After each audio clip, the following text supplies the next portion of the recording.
Who doesn't like walking into a movie theater and catching your favorite movie? Or what about sitting back on that big comfy couch watching an episode of NBC's Third Watch? How about a fully stunt-loaded, action-packed martial arts film? You know what? You don't want to miss this. Keep it locked right here. Do what you got to do. Take the remote, throw it out the window. Do whatever you got to do to keep it right here.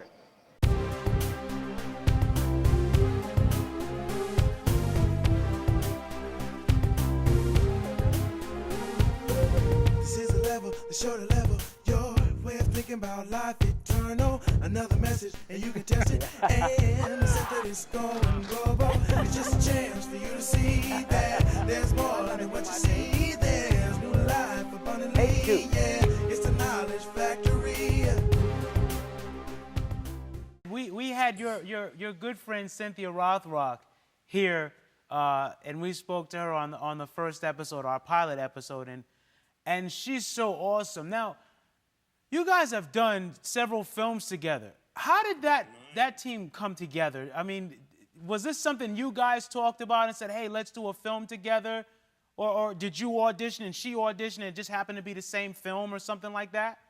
That's pretty much how it is, Scottio. You know, in those early stages, you really don't have a chance to kind of dictate who or what you're going to do or who you're going to work with. I met Cynthia. She was in Hong Kong the same time I was when I shot my first movie with Jackie and Samo, which was called Twinkle, Twinkle, Lucky Stars. And I heard about this American blonde, blue-eyed girl who was there doing similar things. And we did a movie called Millionaires Express together. I think you even mentioned one of your little pre-questions there that an English magazine wrote an article about Cynthia and I as being the Fred Astaire and Ginger Rogers of martial art movies, right, which is very cute. And we just got on really well, and I think it was a good mix and a good match. And you know, we weren't competitive. I think we just complemented each other, and it was just a fun association. And if you have that chemistry and that rapport, you know, as people, I think a lot of that does translate on screen, and hopefully that's what led to other movies like Rage and Honor 1 and 2, and et cetera, right. You know?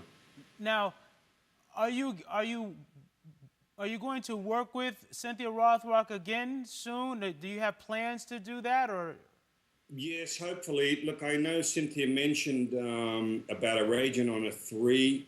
There's also a movie called Downward Facing Dog that's kind of about a cop and a hitman. I'm the hitman and she's a female policewoman, and it's set in Lithuania. That's a very exciting script and project.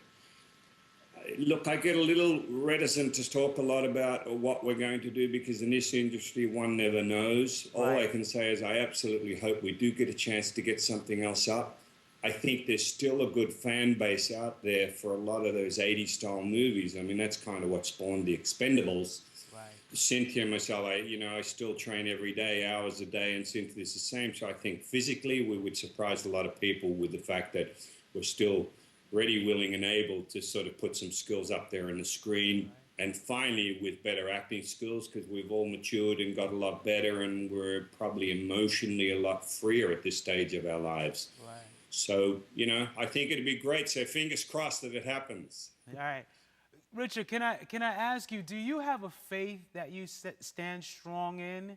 And would you care to talk about that? Yeah, look, Scotty, I was thinking about that. I grew up, we were brought up Church of England, Anglican. I was never made to go to church or Sunday school. It wasn't like, well, you have to go and this and that. It wasn't, and importantly, I guess what I'm saying, it wasn't based on it's kind of a fear thing. I have a little problem sometimes with religions that sort of invoke the fear factor in getting people to go to church and do everything. I think it's got to be a very intrinsic and a very personal choice that people make, not going because they think they have to. I didn't, and I'm honestly, this is only my opinion and from my own personal experience. God is within. I don't like to ever think of it as it being an external thing, because I think that absolves individuals of responsibility, of personal responsibility.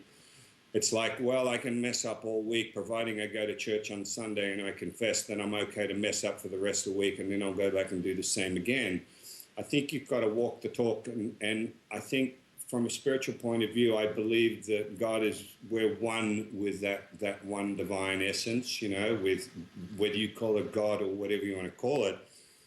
Hence, if we're part of, we have a personal responsibility to act and behave in a certain moral and ethical way. And that's kind of what keeps me strong.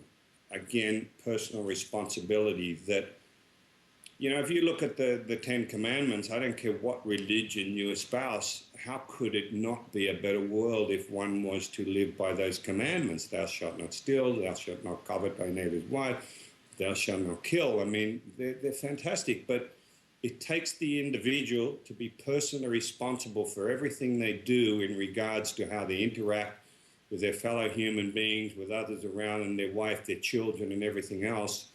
And that, for me, is the strength that I have in the spiritual sense.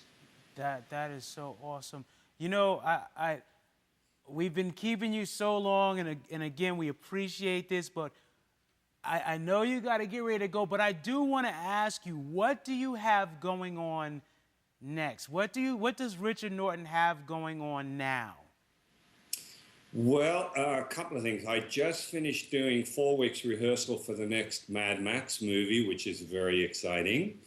We're in a place called Broken Hill, which is kind of outback Australia, which is where the second Mad Max was filmed. And we had lots of fun. I can't tell you anything about it because they'll fire me. Yeah.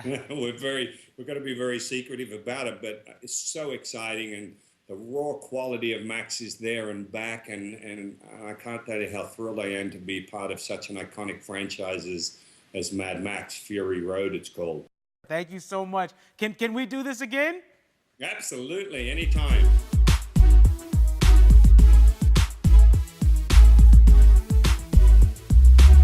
A level that's true to level you're thinking about life eternal.